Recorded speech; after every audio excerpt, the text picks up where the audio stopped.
Experts say child sex trafficking has sharply increased during the pandemic.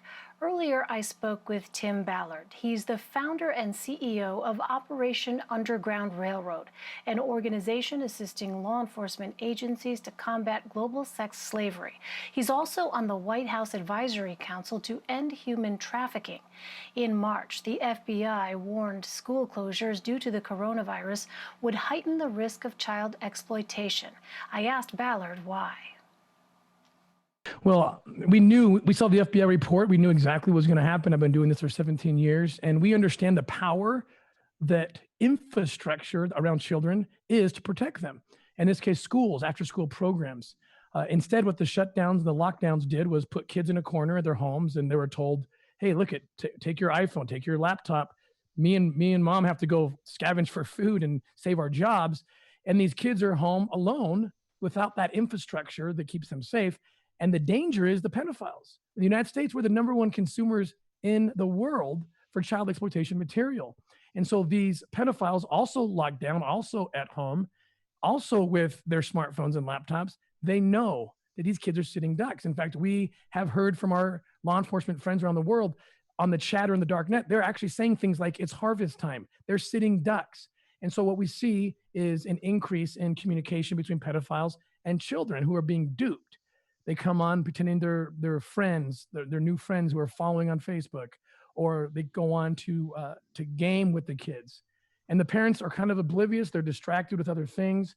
They don't realize that their kids aren't playing the computer. They're actually playing another person, and that person is a pedophile. And so we weren't surprised at all when we saw that the National Center for Missing and Exploited Children reported an increase in the millions more than last year in reports of sexual solicitations that originated online.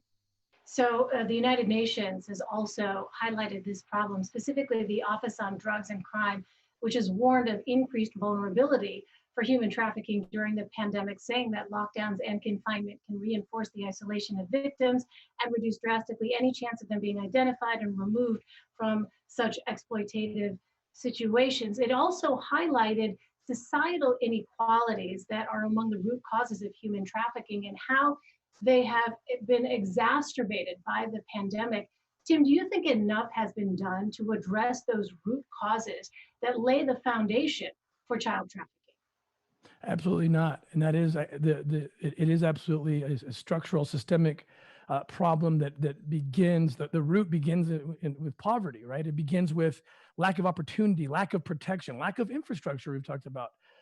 When kids don't have those things in the places where they live, they are vulnerable. Traffickers are businessmen, and they're going to get the kids who are most vulnerable and the women who are most vulnerable. And so they look at places where there's limited infrastructure, limited education, and that's where they grab these kids. And so we need to address that root problem, which is systemic and poverty and structural, and help to elevate the lifestyles, or elevate the socioeconomic positions of so many people in so many countries, so that we can provide opportunities for them. Opportunity is the great it's the great solution, I think, to the human trafficking problem. When there's opportunities for people, the lack of opportunity makes them vulnerable, and they're able to be lured out and forced into human trafficking and sex slavery. As you know, we are living in a highly charged political environment. And I do want to ask you about some criticism regarding a tweet of yours in which you mentioned a baseless theory about Wayfair, which is an online home goods and furniture store, and child sex trafficking. First of all, Tim, do you believe that there is any basis of truth in that theory regarding Wayfair? No, in fact, what I said was there was no evidence of that. When I made the first comment, I said, we're waiting for law enforcement to come out, and they eventually came out and said, no, there was nothing to that. However, I can tell you from 17 years of experience that absolutely children are bought and sold in that way, through social media platforms, through websites. Absolutely. That's how the beginning of that black market begins. I know because I've been undercover in those venues. And so it is a very real thing that people need to be aware of, that there is a black market, and social media platforms are utilized and websites are utilized to connect buyers and sellers. I wonder, Tim, how do baseless theories like that impact the work that you're trying to do? Well, it's kind of a double-edged sword. In one way, you don't want to have these mass conspiracies, because then people question the entire thing. Well, if that's not true, maybe none of it is true. And so that's a threat. But the other side of it is people will wake up and they're like, wait, what's this? What's this? And then experts can come to this scene and say, look, that isn't true. That's what I tried to do. The Wayfair, that particular case isn't true. It's been debunked. However, since you asked the question, let me tell you what is true. And that's important. So it's all about just flooding the marketplace of ideas and families and communities with real information.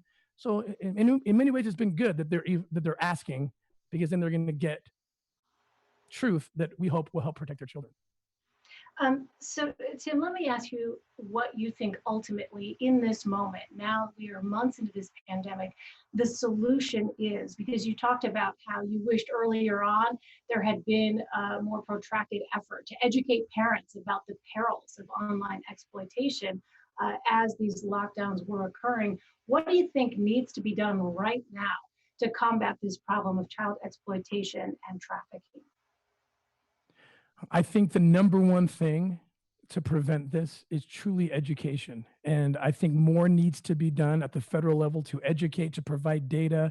More needs to be done at the local level to take that data and apply that data, train teachers, train parents, train primary caregivers of all these children, to let them know this is a real threat. It's very dangerous. Human trafficking is the fastest growing criminal enterprise in the world. It's not some peripheral thing that we can just think, oh, that's far, far away from me. It'll never touch me. It's very real. The reports this year have proven how real they are. And it's education. It's education and to those who have children in their care. Tim Ballard, thank you so much for joining us. Thank you.